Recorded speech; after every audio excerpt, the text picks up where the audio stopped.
প্ৰধানমন্ত্ৰী আৱাস যোজনা অৰুণোদয় আঁচনিয়ে আজিও ঢুকি পোৱা নাই বহু পৰিয়াল তথা ব্যক্তি।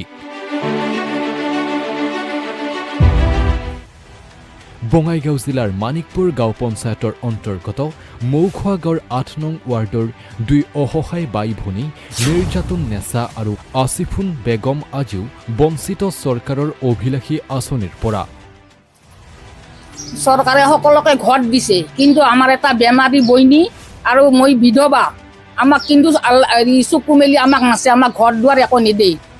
লগতে অৰুণোদয় এটা পাইছিলোঁ, সেইটো অৰুণোদয় কাটা গৈছে, একো নাই, চৰকাৰৰ পৰা কোনো সা সুবিধা আমি একো পোৱা নাই। দুই ভগ্নীৰ অভিযোগ যে উল্লেখিত পঞ্চায়তৰ ৱাৰ্ড মেম্বাৰে নিজৰ মোবাইল ফোনত প্ৰধানমন্ত্ৰী আৱাস যোজনা আঁচনিৰ হিতাধিকাৰীৰ তালিকাত নাম পৰ্যন্ত দেখুৱাই তেওঁলোকৰ পুৰণি জৰাজীৰ্ণ আৱাসগৃহটো ভাঙি ঠাইখিনি নতুন আৱাসগৃহৰ বাবে সাজু কৰি থবলৈও কৈছিল।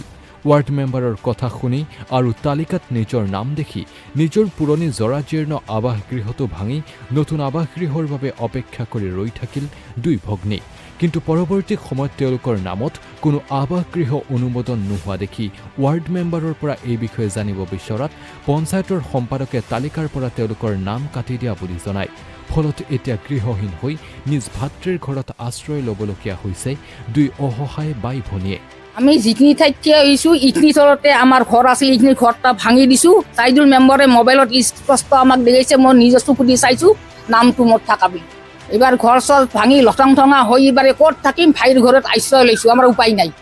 পূৰ্বতে অৰুণোদয় আঁচনিৰ অন্তৰ্ভুক্ত আছিল যদিও এই আঁচনিৰ পৰাও নাম কাটি দিয়াৰ অভিযোগ দুই অসহায় ভগ্নীৰ। সমস্যা কৈ দিম, এইবাৰ মই 2011 আইন নামত ঘৰ এটা আহিছিল, ঘৰ এটা আহাতে এই 2019 মৰিল। তাৰপিছত দুটা বেটি আছে, বেটি দুটাৰ নামত ঘৰটা আহিব, ঘৰ দুইজনৰ একজনে পালি হ'ব, আমি দুই বইনী।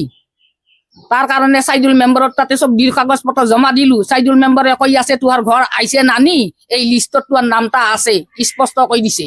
তাৰপিছত চাইদুল মেম্বাৰক সোধাতে আমাৰ ঘৰটা বোলে ছেক্ৰেটাৰী কাটি দিছে। ছেক্ৰেটাৰীক মই সোধা নাই, মেম্বাৰে কৈ দিছে ছেক্ৰেটাৰী কাটি দিছে তোমাৰ ঘৰটা। মেম্বাৰে মোক ঘৰ দেখাই দিছে, আমাক ঘৰ ভাঙবা দিছে, ঘৰ চৰ ভাঙি মাহানে আমি থৈছোঁ, আমাৰ নিজৰ ঘৰ ভাঙি দি দেখাই দিছোঁ আৰু ভাইৰ ঘৰত আছোঁ বৰ্তমান।